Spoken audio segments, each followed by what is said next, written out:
It's easy to imagine some people are good at running just because they were born that way, and you just have to accept what you've got.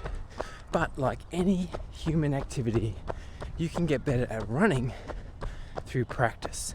But what do you practice? That's a good question. Just go out running? Not exactly. Let me show you a few essential drills that'll help improve your running form, making you a better, smoother, more efficient runner.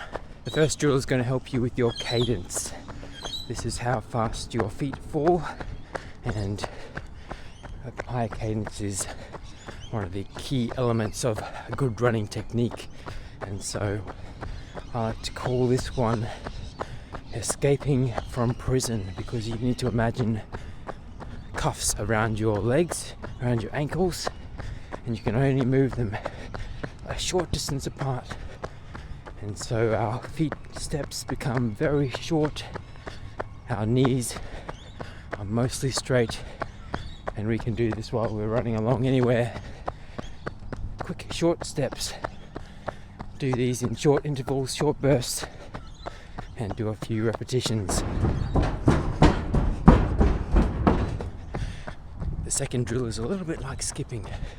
You want to try and make a lowercase h with your body as you pull one leg up at 90 degrees to your body, and your lower leg pointing down at 90 degrees to your upper leg.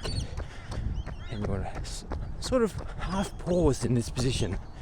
Again, short repetitions. This will help you develop a beautiful knee drive. The next piece in the puzzle for an efficient running technique is pulling your heels up. Imagine a lever doing long, slow sweeps. It's going to be much more efficient when we start to bend this lever.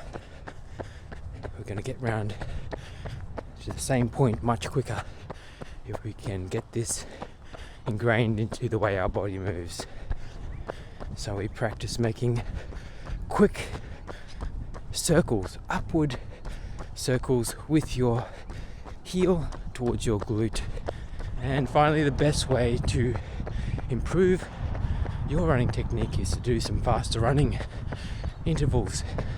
When your body is moving fast out of its comfort zone, it's forced to improve its technique.